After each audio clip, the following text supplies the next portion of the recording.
아마 지금까지도 오늘까지도 많은 분들이 충격에서 벗어나지 못하고 계실 것 같은 그 얘기 해볼게요. 바로 정우성 씨에게 아이가 있었다. 그것도 혼외자가 있었다. 결혼도 안 한 정우성 씨인데 그 얘기 듣고 많은 분들이 정말이야? 진짜야? 세상에 이런 반응하셨을 건데 지금 보세요. 당장 정우성 씨가 어떤 활동조차 갈피를 잡지 못하는 상황이다. 이런 얘기가 들려오고 있어요. 이담 아나운서. 네, 정우성 씨가 이 일 있고 나서 공식 석상에 서게 될 날을 많은 분들이 기대를 하고 있었는데요. 네. 일단 당장 오는 29일에 영화제에 참석할 예정이었습니다. 청룡영화제죠. 29일이면 이번 주 금요일이네요. 네, 그렇습니다. 일단 이제 정우성 씨는 지난해 말에 개봉한 서울의 봄이란 영화로 1,000만 관객을 모았고요. 네. 그로 인해서 이 나무주연상 후보에 올라 있거든요. 근데 어제만 해도 이 시상식에 참석할 거라고 알려졌었습니다. 네. 그래서 만약 이곳에서 상을 받게 된다면 수상 소감을 하면서 뭔가 혼외자와 관련한 이야기를 하지 않을까 많은 분들이 생각을 했는데요. 돌연 오늘 이 시상식에 불참한다는 이야기가 나왔습니다. 소속사 측이 입장을 밝혔는데요. 불참을 통보했거나 완전히 확정된 건 아니고요. 영화제 측과 계속 얘기를 하면서 지금 논의를 하는 중이라고 밝혔습니다. 네. 근데요. 사실 어제 저희가 이 얘기를 할 때 제가 그런 궁금증을 가졌어요.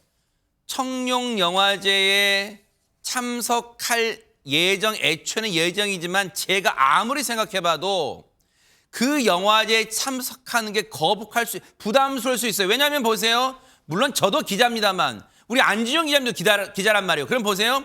기자들이 벌떼처럼 달려들어서 청룡영화제 나무주연상 후보에 오른 걸 축하하면 이걸 물어보지는 않을 거란 말이에요. 그럼 안진영 기자님 죄다 이 얘기를 할 거고 그리고 보세요.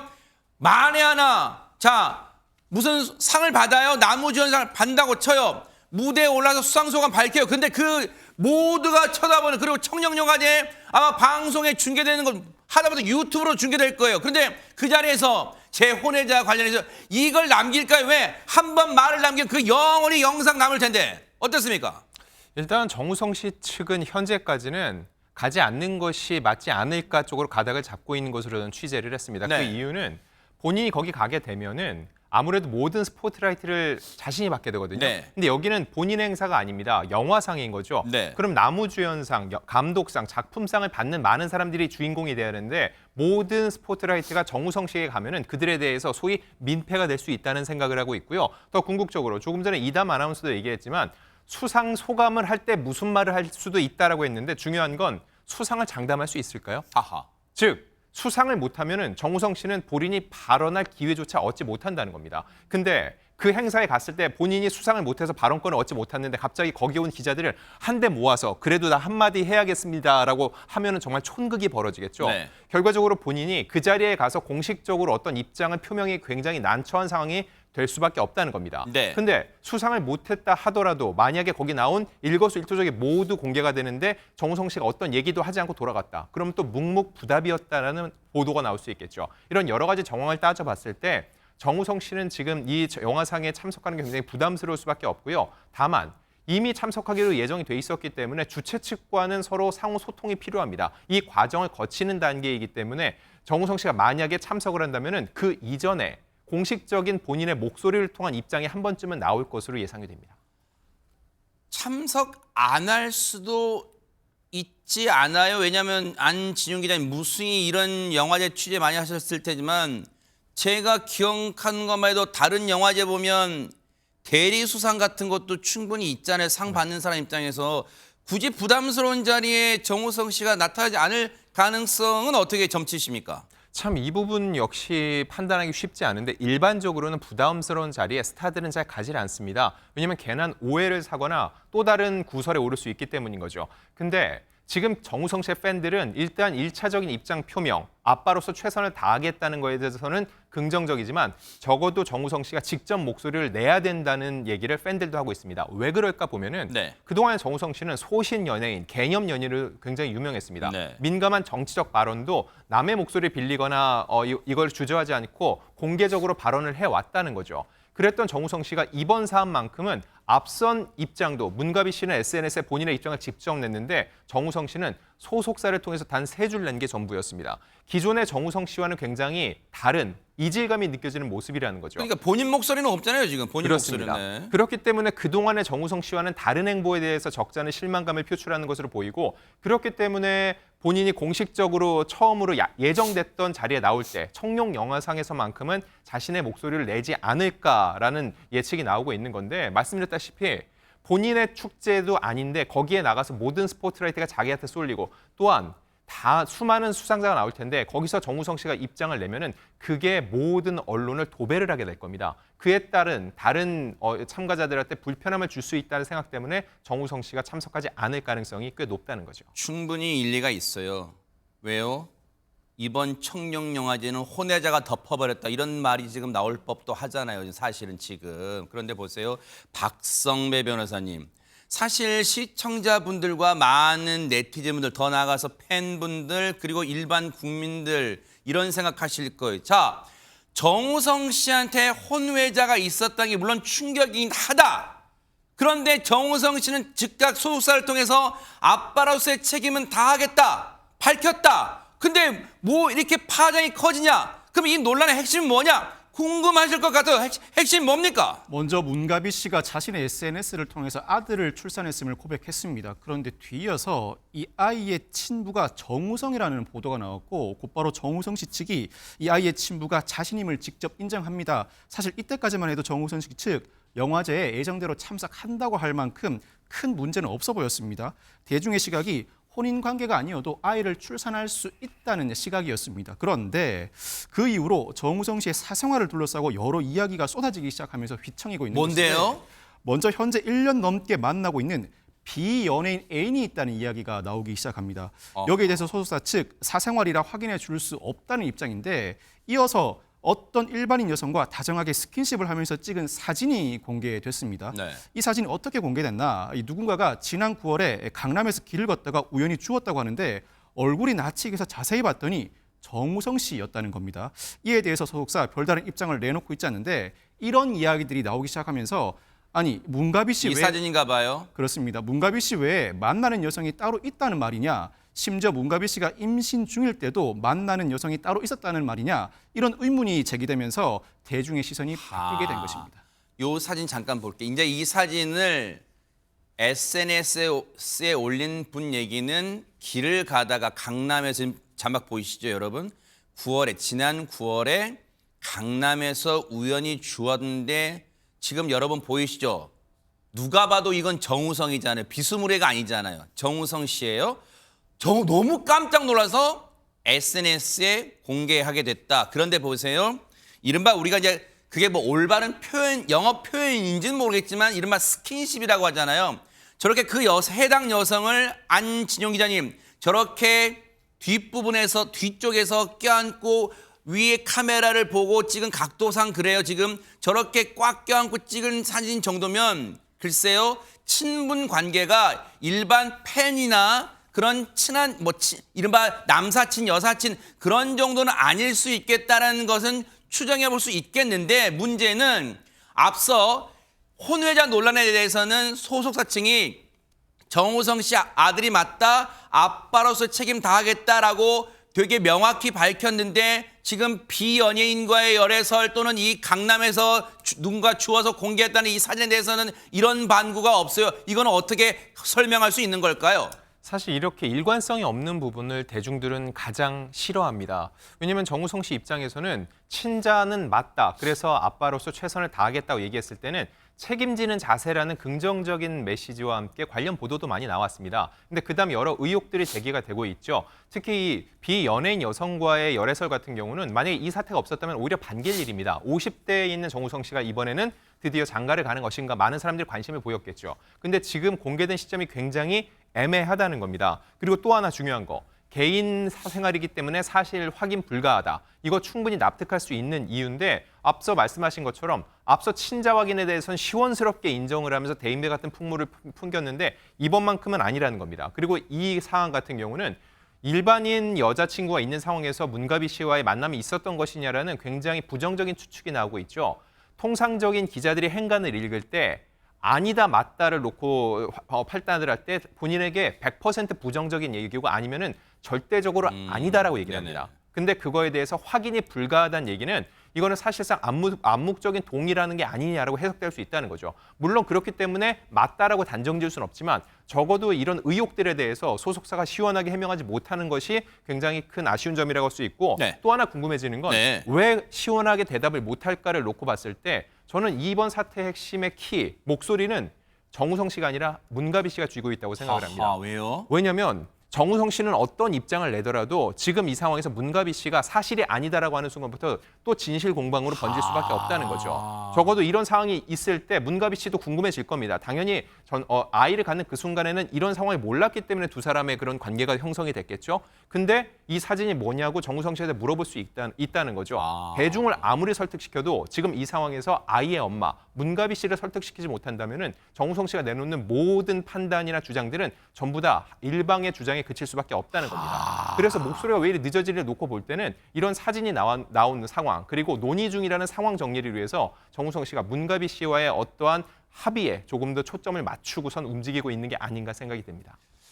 야, 느낌에 그래요. 지금 얘기를 들어보니까 시쳇말로 그런 것 같아요. 정우성 씨 측에서는 문가비 씨가 가지고 있는 패를 보고 나서 패를 꺼낼 가능성이 크다는 거 아니에요. 아직은 섣부르게 먼저 패를 꺼낼 수가 없는 상황 같아요. 그래서 지금 소속사조차도 이 부분에 대해서는 시원하게 뭔가 해명을 하지 못하는 국면 같아요. 어쨌든 지금 상황은 정우성 씨에게 곤혹스러운 상황으로 흘러가고 있는 국면이에요. 그러다 보니까 과거에 정우성 씨가 했던 행적들, 발언들이 새롭게 재조명되고 있는데 저희 제작진이 MBN 영상에서 과거 했던 발언을 어렵게 찾아냈어요. 같이 한번 보시고 이어가 보도록 하겠습니다. 자신 있는 중국어 대사 혹시 글쎄요. 왜, 아이네. 아이네. 이거면은 뭐 다 되는 것 같아요. 이거 말고 더 할 필요 없어요. 아이네. 아무한테나 그러시면 안 되시죠? 아무한테나 하면 안 되나? 아무한테나 하고 싶네. 제가 마음에 들면은 우연을 가정해서 이렇게 빙빙 돌거나 그러진 않아요. 직접적으로 다가가서 이렇게 잡아보려고 하지. 그러면 훅 뒤로 도망가죠. 우연을 가정해서 천천히 다가가야 될 것 같아요, 이제부터는. 내노라는 여배우 드라마 많이 하셨잖아요. 그 친분 계속 유지하세요? 네, 가끔 뭐 안부 예전에 영화 찍을 때 좀 사귈 걸 그랬어요. 한 번씩 다 이렇게 사귀어볼 거예요. 두루두루. 왜 그 좋은 시기들을 다 놓쳤는지. 또 같이 해보고 싶은 여배우는 없으세요? 작업? 세상의 모든 이쁜 여배우 다 하고 싶어요. 그러니까 화려해 보이지만 외로우실 때 되게 많았을 것 같고. 힘든 거는 잠깐이에요. 이쁜 옷도 지금 내가 입고 있는 이런 지금 뭐 신상품의 이런 옷들도 시간이 지나면 다 유행이 지난 옷이 되듯이 힘든 것도 금방 지나면 없어지는 거예요. 저 때가 당시 MBN 예능 프로그램이었어요. 14년 전입니다. 그런데 저 때 당시 저 방송을 보신 분들은 야, 참 대배우가 솔직한 모습 가감 없이 뭔가 빙빙 돌리지 않고 뭔가 솔직하게 말하는구나 이렇게 생각하실 수도 있어요. 그런데 14년이 지난 지금 시점에 이 사안이 터지고 다시 저 영상을 보니까 전혜연 평론가님 공교롭게도 약간은 뭔가 매끄럽게 그리고 아름답게만은 들리지 않는다 그렇게 생각하시는 분도 많으실 것 같아요. 그렇습니다. 사실 뭐 정우성 씨의 인터뷰 내용을 한마디로 요약하자면 나의 연애 스타일은 직진이다. 이렇게 해석할 수 있겠네요. 좋아하는 상대한테 다가가고 또 연애도 자유롭게 하고 싶고 그런데 이것은 개인의 가치관이기 때문에 뭐 대중들이 좋다 나쁘다 판단할 부분은 아닌 것 같고요. 네. 또 워낙 유명 배우니까 대다수 사람들이 오히려 저런 발언을 솔직하다 이렇게 긍정평가했을 것으로 보입니다. 다만 우리나라 정세에서 크게 두 가지 이 사안은 좀 민감할 수 있는 부분인데 첫 번째는 연애는 자유이지만 여러 사람 중에 누군가를 속이고 연애를 했다? 만약 그렇다면 이 부분은 대중에게 좀 용서받기 어렵거든요. 많은 연예인들이 그런 부분에서 지탄을 받은 사례가 있는데 정우성 씨를 둘러싼 사생활 중에 다른 여성과 사귀면서 또 문가비 씨와 아이까지 가졌다. 이런 논란이 해결이 빨리 돼야 이 부분은 정리가 될 것 같은데요. 앞으로의 상황을 지켜봐야 되겠고요. 네. 두 번째로 아이가 태어났다는 겁니다. 이거는 사실 성인 남녀 간의 자유 연애의 문제가 아니라 책임을 지는 부모로서의 자세를 대중들이 보고 있는 네. 것이거든요. 따라서 이 아이에 대해서 정우성 씨가 얼마나 책임 있는 모습을 보여줄지 앞으로 그 모습에 따라서 대중들의 평가가 크게 달라질 것으로 보입니다. 그런데 정우성 씨는 꼭 이성 교제, 이성에 대한 생각뿐만 아니라 먼 훗날 있을지 모를 자신의 이세에 대한 얘기도 털어놨어요. 같이 한번 들어보시고 이어가 보도록 하겠습니다. 장동건 씨랑 조소영 씨 또 결혼하셨잖아요. 네, 분감도 하셨고 부럽다는 생각은 안 드세요? 결혼할 때는 진짜로 부럽다라는 생각이 안 들었는데 등남 소식 들으니까 부럽다 그런 생각이 들더라고요. 가정이라는 걸 꾸렸구나 그들의. 그때 진짜 부러웠어요. 그럼 빨리 이세를 여자를 만들고 이세를 가져야죠. 이세만 어디서 가질 수는 없잖아요. 입양? 된 여자를. 40대와 50대의 정우성 씨는 어떤 변화된 모습으로 있을지 지금보다 더 유연해져 있겠죠. 그리고 내가 표현하는 어떤 표현의 방식이나 이런 것들이 더 깊어져 있겠죠. 사랑하는 사람도 같이, 예, 아이도 같이. 애도, 애도 한 둘. 자, 다시 한번 말씀드리지만 저 상황은 14년 전 비교적 자유로운 분위기에서 정말 자유롭게 솔직하게 이루어진 인터뷰였어요. 안진용 기자님, 물론 14년 전 인터뷰 상황을 지금 14년이 지난 지금 2024년 지금 혼외자가 지금 생겨서 지금 또 비연예인과 열애설 등등 나오고 있는 이 시점에 그대로 적용시킬 수는 없겠지만 어쨌든 저 때는 뭔가 자신의 생각을 이세에 대한 생각에도 담담하게 솔직하게 얘기했네요.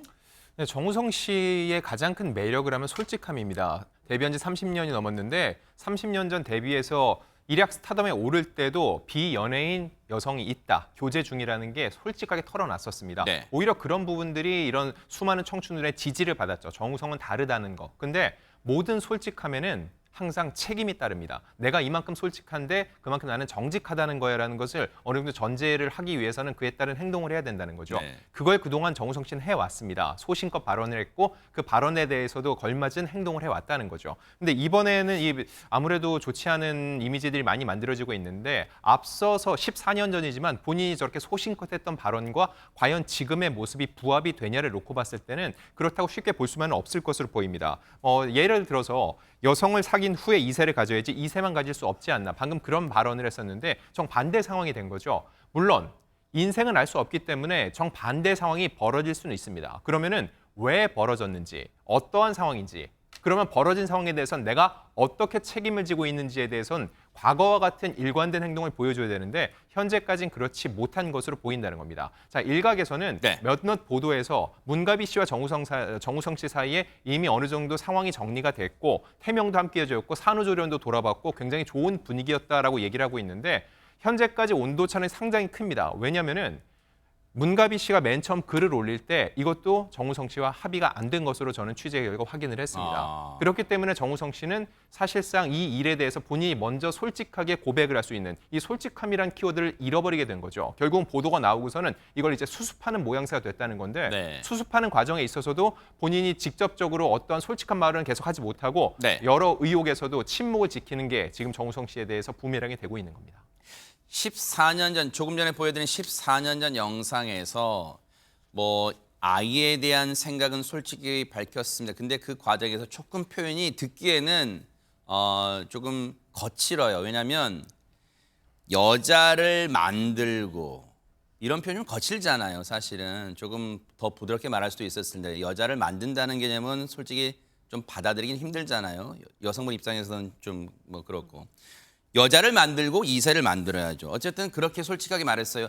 이세에 대한 어떤 이 뭐 희망 또 꿈 그런 건 갖고 있다. 그러면서 어디서 이세만 가질 수는 없지 않냐. 그러면서 뭐 입양 뭐 이런 말도 혼잣말처럼 내뱉긴 했습니다만 정우성 씨가. 그런데 박주희 변호사님, 정우성 씨가 14년 전 MBN과의 인터뷰 이 영상에서만 이런 얘기를 밝힌 건 아닐까요? 평소에도 뭔가 자신의 생각이 확고하다면 수많은 기회를 통해서 이런 걸 밝히지 않았을까요? 어떻습니까? 네, 맞습니다. 이외에도 과거에 정우성 씨가 했던 말들이 이제 하나둘씩 재조명되면서 지금 부메랑처럼 되돌아오고 있는 상황입니다. 아까 안진용 기자님께서 잠깐 말씀해 주신 것처럼 사실 지금 논란이 되고 있는 거는 혼외자 출생뿐만 아니라요. 이전에 정우성 씨가 보였던 태도와 다르게 보이는 태도 때문에 더 큰 논란이 일고 있는 거거든요. 네. 그중에서도 이 정우성 씨가 어린 갓난아이를 안고 있는 이 정우성 씨의 모습도 다시 주목을 받고 있습니다.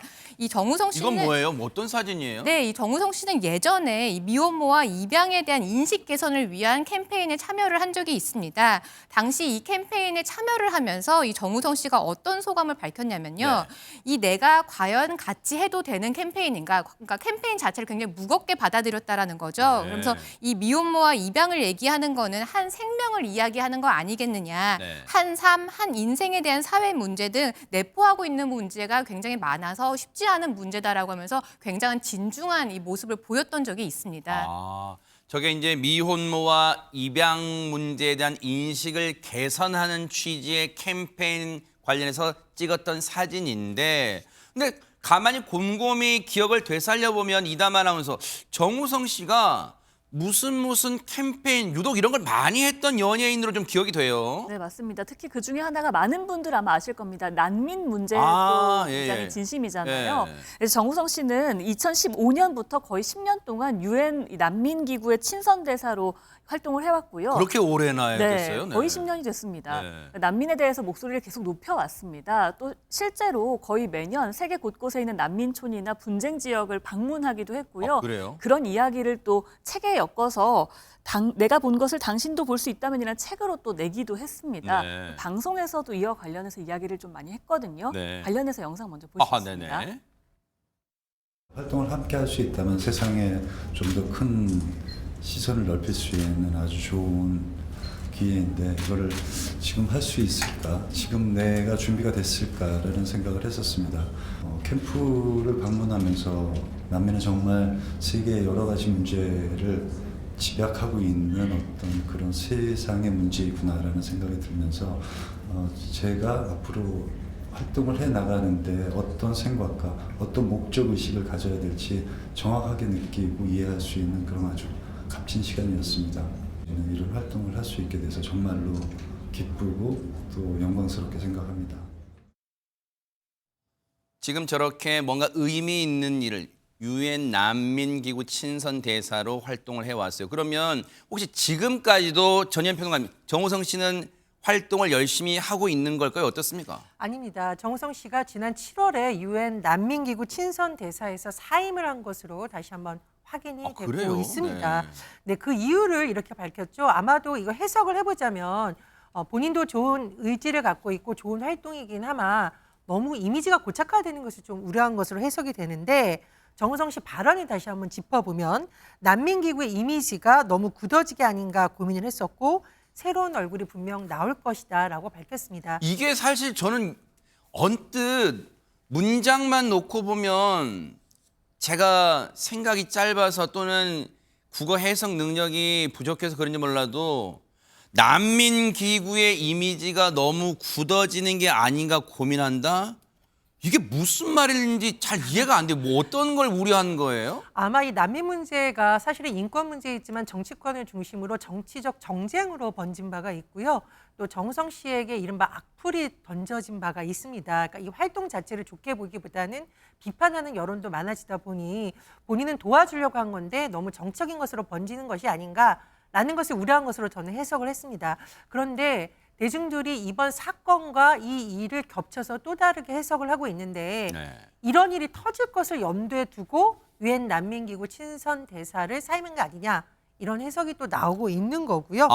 사임 시점이 다시 언제라고요? 사임 시점이? 지난 7월입니다. 올해 7월이에요? 네네. 그렇다 보니까 아마 이제 여러 가지 상황이 번졌을 때 더 크게 논쟁이 벌어질 수 있으니까 염두에 두고 아마 사임을 했다 이런 해석이 나오고 있는 거예요. 또 이런 추측도 나옵니다. 사실 지난해 서울의 봄이라는 영화에서 정우성 씨가 이태신이라는 굉장히 소신 있고 멋있는 군인 역할을 했었죠. 네네. 그럼에도 불구하고 올해까지 지난해부터 광고 계약도 체결하지 않았다고 합니다. 따라서 이 영화가 1,000만 관객이 넘을 만큼 인기를 끌었는데도 광고 찍지 않은 것도 이번 사태를 미리 염두에 둔 것이 아니냐 이런 해석이 나오고 있습니다. 이게 까마귀 날자 배 떨어진 격 해석이에요? 아니면 안진용 기자님 그래도 오랫동안 이쪽 이 문화 연예계 쪽, 이 영화계 쪽 취재를 오래 해오셨으니까 정말로 합리적인 추정으로 볼 수 있는 거예요? 무리한 추정이 뭡니까 이거? 저는 합리적 의심으로 보고 있습니다. 일단 유엔 난민기구 대사 같은 경우는 정우성 씨가 언제까지 하겠냐는 질문에 대해서 과거 그만하라고 할 때까지 하겠다라고 얘기를 한 적이 있습니다. 그래요? 네, 근데 본인이 자발적으로 내려놨다는 것 자체, 게다가 임신 사실을 지난해 6월에 알렸는데 그 직후에 곧바로 내려놨다는 거. 아울러 서울에 보면 1,300만을 모았고 정우성 씨가 배우로서 재평가를 받았습니다. 원래도 CF 스타지만은 많은 CF 제안이 물밀듯이 들어올 시점인데 하지 않았다. 이 사안을 모두 알고 있었기 때문에 이게 결국은 출산 후에는 알려질 수밖에 없거든요. 근데 통상적으로 이거는 범법 행위는 아니지만 CF 계약을 할 때는 사회적 무리, 혹시라도 부정적 이미지가 생성됐을 때는 그 위약벌을 물 수 있다는 거죠. 그게 통상적으로 한 2배에서 3배 정도 되는데 그래요? 정우성 씨가 보통 한 개런티가 편당 10억 안팎으로 얘기가 되고 있습니다. 하하. 여기에 3배가 한다면 30억이 되겠죠. 네. 또 하나 중요한 게 있습니다. 그리고 지금 그 정우성 씨와 이정재 씨가 함께 회사를 운영하고 있는데 그 회사가 한 드라마 제작사를 인수를 했고요. 네. 불과 며칠 전에 그 회사의 사명이 아티스트 컴퍼니. 두 사람이 몸담고 있는 회사의 이름으로 바뀌었습니다. 아하. 오늘 주가가 4% 넘게 빠졌습니다. 이게 시가총액 기준으로 하면 약 70억 정도 빠진 건데 이게 대주주 이슈인 동시에 또 대표 소속 배우의 리스크이기 때문에 향후 이런 것들이 주가에도 큰 반영을 끼칠 거라고 어느 정도 생각했을 가능성을 배제할 수 없다는 네. 거죠. 일단 정우성 씨의 사생활 부분이긴 합니다만 정말 예상치 못하게 혼외자 논란만 그친 게 아니라 지금까지 말씀드린 것처럼 여러 가지 설들이 나오는 상황이고 과거 발언까지 또는 행적까지 재조명되는 상황까지 이르렀어요. 그런데 다시 말씀드리지만 박성배 변호사님, 일단은 우리가 이 태어난 아이는 아무 죄가 없죠. 아무 잘못이 없어요. 일단 그래서 아빠로서 책임을 다하겠다고 정우성 씨가 밝혔어요. 그러면 당장 이 아이가 커가는 이 과정에서 아빠로서의 책임 일단 제일 먼저 떠올려 볼 수 있는 게 뭐 양육 문제, 양육비를 지원하는 뭐 이런 걸 일단 떠올려 볼 수 있잖아요. 일단 문가비 씨가 출산한 아들이 자신의 아이임을 인정했습니다만 법적으로 친생자 관계가 형성되기 위해서는 인지라는 절차를 그게 뭐예요? 합니다. 이 인지는 자신의 아이임을 공적으로 확인하는 절차인데 자신이 먼저 나서서 관련 기관에 신고하는 이미 인지가 있고 아버지가 인지를 스스로 하지 않는 경우 어머니가 나서서 소송을 통해서 인지를 하게 하는 재판상 인지가 있습니다. 아하. 현재 정우성 씨의 태도에 비춰볼 때는 이미 인지를 할 것으로 보이고 곧바로 이 아이를 출생자 신고하게 되면 이 출생자 신고 내에는 인지 의사도 포함되어 있다고 보고 인지를 성립했다고 간주시켜 줍니다. 인지가 성립한 경우에는 민법에 따라서 양육자, 양육비, 면접, 교섭에 관한 사항을 정해야 하는데 이 사항들이 정해지지 않으면 법원이 개입하게 됩니다. 일단 실무에서 양육비 산정 기준은 서울가정법원이 배포한 양육비 산정 기준표에 따르는데 부모 합산 소득과 자녀 나이에 따라서 세세하게 양육비가 정해져 있습니다. 부모 합산 소득 최고 구간이 1,200만 원 이상이고 이 자녀의 나이에 비춰볼 때 이제 막 출산한 문가비 씨 아들의 경우 0세에서 2세이므로 220만 7천 원이 되고 15세부터 18세가 되면 288만 3천 원이 됩니다. 이 금액을 기준으로 부모가 각자의 소득 비율에 따라서 그 분담 비율을 나누게 되는데 정우성 씨 소득이 매우 높고 네. 문가비 씨 소득이 매우 낮음을 기준으로 한다면 이런 이 아이에 대해서는 양육비 산정 기준표상 220만 원 정도. 그 문가비 씨 팬분들이 좀 기분 나빠할 수 있어요. 어쨌든 가정법이에요. 네, 가정법. 가정법이니까 네, 네, 이 아이가 15세를 넘게 되면 280여만 원, 300만 원에 육박하는 양육비를 지급해야 합니다. 그렇지만 이는 법적으로 양육비 관련 재판 분쟁이 붙었을 때 이릉 적용되는 기준이고 양 당사자 즉 부모가 합의해서 얼마의 양육비를 정할지는 그들의 자유입니다. 이를 훨씬 상회하는 양육비를 지급하는 합의가 이루어진다고 하더라도 아무 문제가 없습니다. 요거 하나 짚어볼게요. 박주희 변호사님, 이거 하나만 더 짚고 이제 다음 얘기할게요. 그 앞서 14년 전 영상 보면 그 2세에 대한 어떤 그 뭐 희망 또는 뭐 꿈 또는 그 가지고 싶은 2세에 대한 그런 포부는 없어요라고 했을 때 당연히 있죠. 여자분도 먼저 여성분을 알게 되고 그리고 2세도 만들고 싶다, 2세를 갖고 싶다 하면서 혼잣말처럼 입양? 이런 얘기도 했단 말이에요. 그러면 지금 문가비 씨와의 사이에서 태어난 아들, 지금 아들로 지금 나왔어요. 그 아이에 대해서 입양하는 절차, 물론 강요할 수는 없겠습니다만 그런 방식으로도 책임을 질 수 있는 거 어떨까요? 사실 지금은 친생자 관계가 다투어지고 있는 상황이라서 사실 입양 같은 경우는 나의 자녀가 아닌 경우에 다른 사람의 아이를 이제 자기 호적에 입적을 시킬 때 이제 입양 관계가 형성이 되는 거고요. 지금은 아까 박성배 변호사님 말씀해주신 것처럼 지금 인지를 통해서 네. 이 아이가 나의 친생자가 맞다 이 부분을 확인을 받아서 용어 자체가 다르군요. 네, 본인의 네. 호적 안에 들어오는 게 그런 절차를 거쳐야 합니다. 아하. 어쨌든 아빠로서의 책임은 다하겠다고 공언을 한 마당이기 때문에 앞으로 어떻게 정우성 씨가 태도를 취할지 일단 차분하고 또 눈 부릅뜨고 이 상황을 지켜보도록 하겠습니다.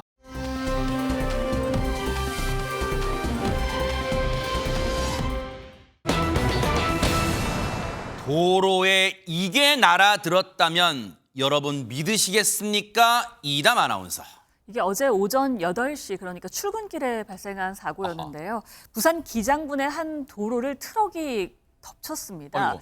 이 장면이요. 차량 블랙박스 CCTV에 고스란히 담겼는데 세상에. 굉장히 충격적입니다. 영상 함께 보시겠습니다. 네네. 네, 대형 트럭이 내리막길을 상당히 빠른 어머. 속도로 내려오고 있는데요. 아이고. 오른쪽으로 방향을 트는가 싶더니 중심을 잃은 채 가드레일을 어이구, 뚫고 세상에. 나가버립니다. 그리고는요. 5m 정도 되는 옹벽 아래 도로로 굉음을 내면서 그야말로 곤두박질 어머 쳤는데요. 세상에. 그 충격으로 거대한 가로수까지 함께 도로로 떨어졌습니다. 이 트럭이 추락하기 직전에 2차선을 달리던 경차 한 대 보이시죠? 네. 아슬아슬하게 트럭을 피했고요. 어머나. 1차선에 있던 차량 또한 가까스로 멈춰서긴 했습니다. 그런데 수직으로 떨어졌던 어머나. 트럭은요. 아주 크게 부서지고 말았습니다. 일단 갑자기 도로에 날아든 트럭이에요. 지금 아래쪽에 이 도로를 달리던 차량들은 얼마나 놀랐겠어요. 근데 무엇보다 전혜연 평론가님, 저 트럭 운전자의 상태가 너무너무 지금 걱정됩니다, 지금. 안타깝게도 트럭도 운전자도 상당한 피해를 입었습니다. 일단 사고 목격자들에 따르면 트럭에서 퍽 소리가 났고 떨어지면서 또 굉음이 났는데요. 완전히 처참하게 트럭이 부서져서 좌석과 짐칸이 분리되었을 정도라고 합니다. 세상에. 그리고 화면에서 보듯이 저 상태로 지금 트럭이 추락했잖아요. 네. 30대 운전자가 튕겨져 나갔습니다. 아우 세상에. 구급차가 7분 만에 도착해서 심정지 상태로 병원에 이송했는데 결국 사망하고 말았습니다. 어머나 세상에. 그런데 저 도로를 잘 보시면은요, 평소에 차량 통행이 굉장히 많은 곳이고 또 사고가 일어난 시점이 바로 오전 8시, 바로 출근 시간대입니다. 어머나. 자칫하면 굉장히 큰 대형 사고로 이어질 뻔한 그런 사고 현장 모습이었습니다. 어머나 세상에. 지금 트럭 운전자가 사망한 상태입니다. 너무너무 안타까운데 박성배 변호사님, 어쩌다 이런 사고가 일어나게 된 걸까요? 경찰에 따르면 현재 차량이 심하게 부서져서 운전자가 안전띠를 맸는지조차 확인하기 어렵고 내리막길임에도 불구하고 제동을 시도한 구체적인 흔적도 발견되지 않는다고 합니다. 일단은 비탈길에서 속도를 줄이지 못하고 추락한 것으로 보고 있는데 사고의 양태를 보면 서행해야 할 도로 구간임을 운전자가 사전에 인지하지 못했을 가능성이 매우 높아 보입니다. 이 사고 위험을 알리는 도로 표지판 등이 제대로 설치되어 있었는지를 전면적으로 확인해 볼 필요가 있어 보입니다. 바로 이곳입니다. 지금 저곳을 들이받고 아래쪽 도로로 떨어졌던 상황인데 앞서 CCTV와 각종 차량의 블랙박스 등을 봤을 때 안진용 기자님, 애초에 저 트럭이 내리막길을 내려가는 상황에서 상당히 비틀비틀하는 상황이었단 말이에요.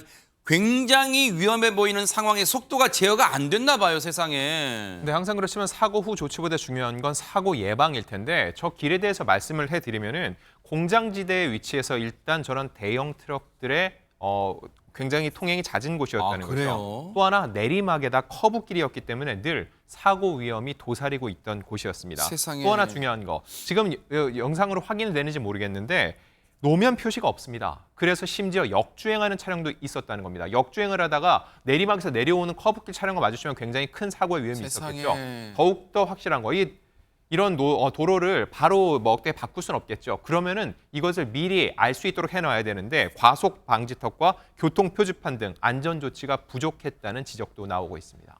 어쨌든 안타깝게 지금 트럭 운전자가 사망하는 사고가 일어났어요. 근데 보다 정확한 이 사고가 왜 애초에 일어나게 됐는지는 원인은 밝혀야 될 것 같은데요. 얘기 들어보시고 이어가 보도록 하겠습니다. 운전자가 사망했기 때문에 졸음면허는 판단은 힘들 것 같고요. 음주 여부는 체를 해갖고 저희들이 국과수에 의뢰 중에 있습니다. 경찰 얘기처럼 운전자가 사망한 상황이기 때문에 정말로 예단 이런 추정조차 지금 상당히 조심스러운 상황입니다. 박주희 변호사님, 그렇기 때문에 경찰의 수사, 이 사고 원인에 대한 수사, 조사도 상당히 신중하게 이루어질 수밖에 없을 것 같습니다. 네, 맞습니다. 운전자가 지금 사망을 했기 때문에 운전자의 진술을 좀 받을 수 없는 상황이고요. 그리고 더 안타까운 건요. 해당 트럭에는 블랙박스가 설치가 되어 있지 않다라고 했습니다. 네네. 그래서 사실은 이 차량의 고장인지 차량에 뭐 어떤 문제가 있었는지 이 부분도 사실은 아직까지 밝혀지지 않았거든요. 그래서 경찰은 이 도로교통공단과 국가수와 함께 해당 이 차량에 대해서 고장 가능성에 대해서도 한번 살펴볼 예정이라고 합니다. 네, 차제예요. 해당 지자체나 저 도로를 관리하는 곳에서는 아마 지자체가 책임이 제일 클 것 같은데 그 의무가요. 지금 저 트럭이 가드레일을 들이받고 아래로 추락했지만 그 트럭의 무게를 지탱하기에는 턱없이 부족했어요. 그렇다면 저곳을 차제해 정말 더 단단한 물체로 지금 저 가드레일을 만들어야 되지 않을까요? 왜냐하면 저 상황에서요. 저런 비슷한 사고가 또 일어나지 말란 법 없습니다. 정말 이번에는 안타깝지만 트럭 운전자 사망에 그쳤지만 만약에 이번 사고로 아래 지나던 다른 차량 운전자까지 정말 생명을 잃었다면 더 큰 참사로 이어질 수밖에 없었어요. 이번에 저 사고 지역 다시 한번 안전조치 지자체 등이 나서서 더 단단하게 해주시기를 당부를 드리겠습니다.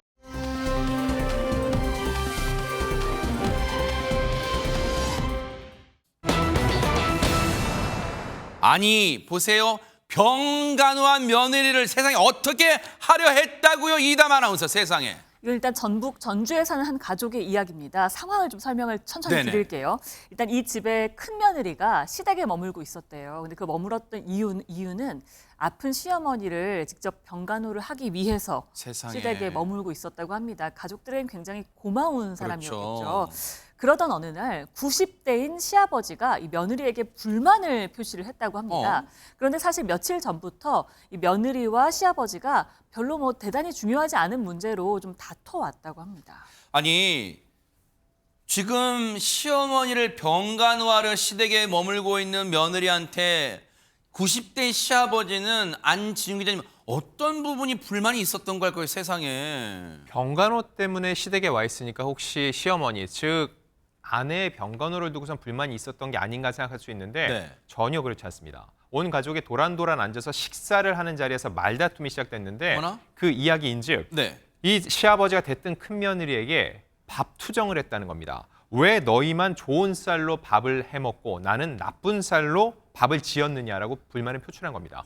근데 밥을 한 솥에서 짓기 때문에 안 좋은 쌀을 따로 분리해서 짓는 것 자체가 굉장히 쉽지 않다는 생각이 듭니다. 근데 여기서 그치지 않았습니다. 다른 이유도 아니고 시어머니의 병간호를 위해서 며느리가 사실상 희생을 하면서 와 있는 건데 네.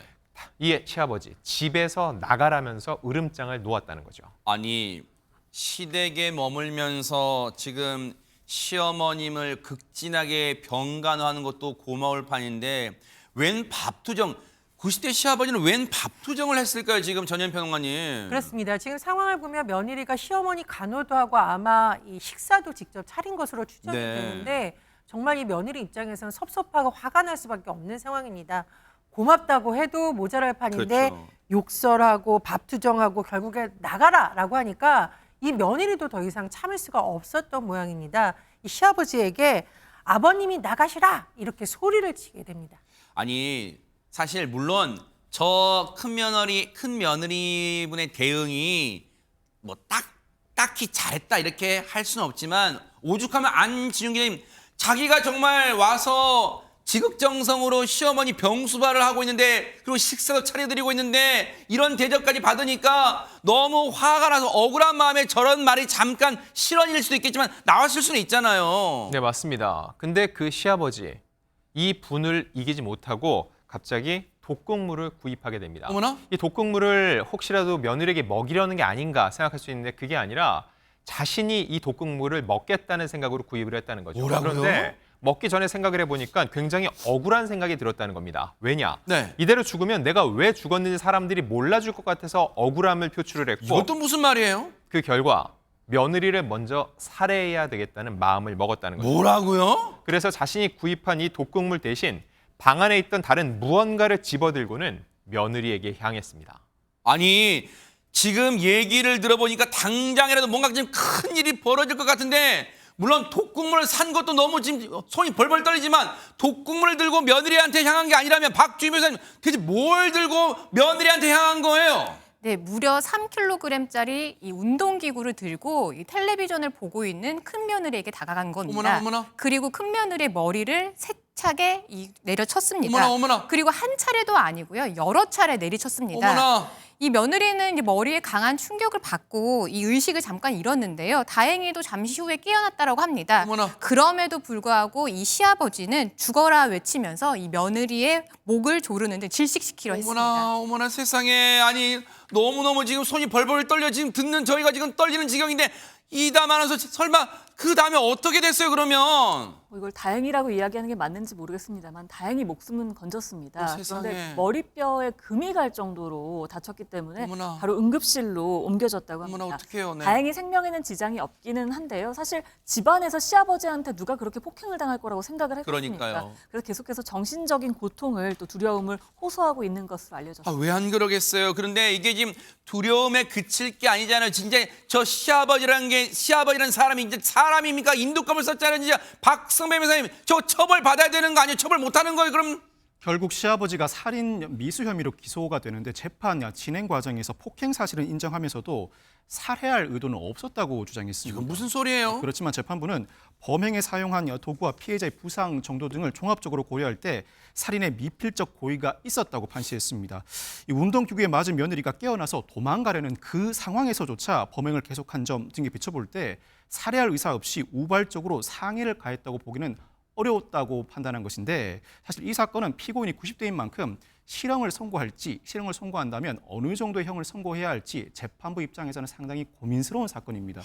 그럼에도 불구하고 재판부가 상당히 중한 형을 선고했는데 이 며느리가 시아버지를 용서하지 않은 데다가 이 살인 범행은 비록 미수에 그쳤다고 하더라도 엄중하게 처벌해야 한다고 판시했습니다. 그렇지만 그 이면에는 이 혐의를 부인하는 태도가 반성하지 않는 모습으로 비춰졌던 것 같습니다. 네. 결국 재판부는 시아버지에게 징역 4년의 실형을 선고했습니다.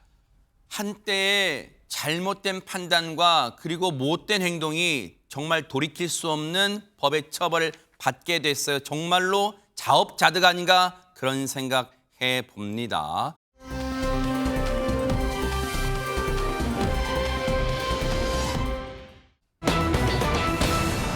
아니 한 곱이 넘어 또 한 곱이라고 지금 무슨 또 경악스러운 제목이 달린 걸까요? 이담 아나운서. 지난 13일에요. 새벽 5시가 좀 안 된 시각입니다. 그러니까 해도 뜨지 않아서 굉장히 컴컴할 때였는데요. 네. 한 부부가 경기 시흥의 한 도로를 달리고 있었습니다. 네. 근데 차량 조수석에 탄 아내가 갑자기 악 하고 비명을 질렀습니다. 대체 무슨 일이 벌어졌던 건지 영상으로 함께 보시겠습니다. 뭘까요? 네. 네, 캄캄한 새벽 차 한 대가 1차로를 달리고 있는데요. 네. 저 끝에서 무언가 탕탕 하면서 굴러오죠. 어? 순식간에 1차로까지 오더니 그대로 차량에 부딪혔습니다. 어머머머. 이 충격에 앞유리가 깨졌고요. 어머. 여성의 비명 소리가 들리죠. 어머. 도로에서 날아든 쇠덩이가요. 앞유리를 뚫고 차 안으로 들어온 겁니다. 쇳덩이에요 저게? 어머나. 아니 쇳덩이가 도로에서 튕겨 오른다는 것도 너무 놀라운데 일단 지금 조수석에 타고 계셨던 이 차량에 조수석에 타고 계신 아내분께서 지금 비명 소리가 들렸어요. 크게 다치지 않으셨을 텐데요, 진짜. 아닙니다. 너무 안타깝게도 중상을 입어서 병원으로 이송되었습니다. 그런데 이게 정말 기가 막힐 일인데요. 이 창으로 날아든 쇳덩이가 무려 20cm에 달했다고 합니다. 어머나. 30cm짜리 자를 한번 생각해 보시면 그것도 이 쇳덩이가 날아와서 부딪힌 어머나. 거잖아요. 지금 앞유리가 거의 박살났네요, 진짜. 그렇습니다. 상당히 큰 충격이 가해진 것으로 보이는데 이 사고가 난 도로는 4차선 도로였는데 쇳덩이가 4차로 도로에서 1차로를 달리던 차량으로 굴러 들어와서 지금 이게 날아온 거예요? 그렇습니다. 앞 유리를 깨고 차 내부로 들어오면서 조수석에 앉아있던 아내에게 큰 중상을 입힌 상황입니다. 저 쇳덩이가 대체 어디에서 날아온 걸까요? 물론 도로는 다 아스팔트 구조잖아요. 저게 쇳덩이로 만들어졌을 리가 없잖아요, 박주희 변호사님. 네, 그래서 빨리 어디서 날아온 건지를 이제 밝혀져야 되는데요. 그런데 이제 제보자는 이 낙하물이 어디서 온 건지를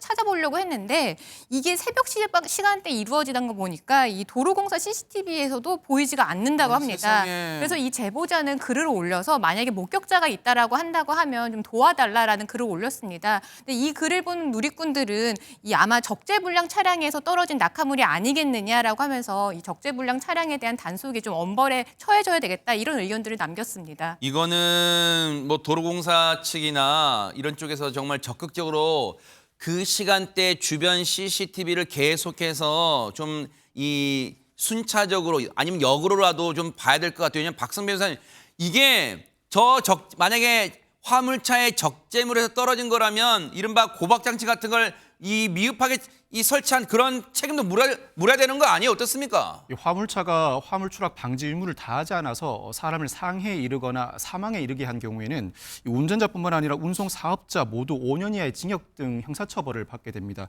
그렇지만 사람이 다치거나 사망한 경우가 아닌 경우에는 화물차의 화물 추락 방지 의무 위반에 대해서는 1,000만 원 이하의 과태료 부과 처분에 그칩니다. 일단 이 사건의 경우에는 사람이 다친 사안이 아니라 형사처벌도 충분히 부과 가능한데 실무상 문제는 어떤 화물차가 화물 추락 방지 의무를 다하지 못했는지 추적이 어려운 경우가 상당히 많습니다. 이 사건의 경우에도 CCTV상 새벽 시간대라 정확한 차량 번호까지는 확보하지 못했다고 하는데 적어도 목격자, 주변 차량 블랙박스를 통해서 화물이 추락한 그 시점, 적어도 추락한 시점 인근 시점에서 그 구간을 지나간 차량 등을 통해 관련 자료를 확보할 필요가 있습니다.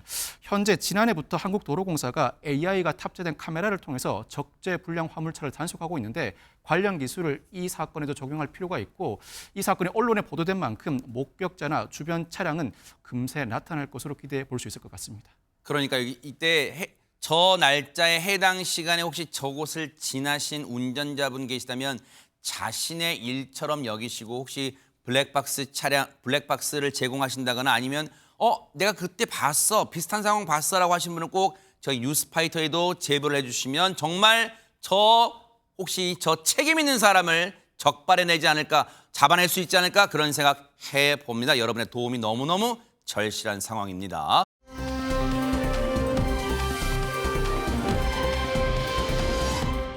어느 나라로 가볼까요? 우리 박성배 변호사님이 준비하고 계십니다. 미국의 한 가게에 심상치 않은 손님들이 들이닥쳤다고 어머나. 합니다. 바로 영상으로 보시겠습니다. 네네. 자, 범상치 않은 스텝으로 가게에 들어오는 여성. 아이고. 자, 신발 딱 벗어서 준비하더니 둠치, 마이클 둠치. 잭슨 불고 오케이. 엄청난 둠치. 문어크를 선보입니다. 그런데 이 가게에 들어오는 손님들 하나같이 무슨 좋은 일이 있길래 춤바람이 났나 싶을 그러네요. 정도로 어머. 춤을 추고 있습니다. 다 춤추네요. 알고 봤더니 이 카페가 춤추면서 입장하면 커피 무료라는 신박한 이벤트를 열었다고 진짜예요? 합니다. 어딘데요, 저기가? 숨겨둔 흥도 대방출하고 커피도 공짜로 마시고 여기 도대체 어딘가 싶죠. 많은 분들이 가고 싶어 할 것 같습니다. 야, 대박 사건. 이담 아나운서 저기 지금 어딘가요? 아, 근데 저 미국이라 그랬잖아요. 네. 비행기 값이 없어서 못 가겠네요. 많이 걸립니다. 미국 매사추세츠주라서요. 아하. 또 동부라서 시간도 많이 걸립니다. 그런데요, 이 이벤트가 카페 입장할 때 5초 정도 춤을 추면 커피를 공짜로 주는 야, 이벤트였다고 해요. 아이디어 그래서 좋은데요? 단골들도 굉장히 신나하고 또 재밌잖아요. 이랬는데 이 이벤트 조만간 뭐 또 열 계획이라 그랬는데 제가 찾아봤더니 네. 이번 주 금요일 날 또 열더라고요. 아하. 가서 춤 한번 추시겠나요? 네. 그리고 이 영상을 올렸더니 심지어 800만 조회수가 나올 정도로 굉장히 인기를 끌었고요. 네. 실제 이 이벤트 이후에 매출도 급상승을 했다고 합니다. 야, 역시 뭐든지 아이디어 전쟁 같다 이런 생각 해봅니다.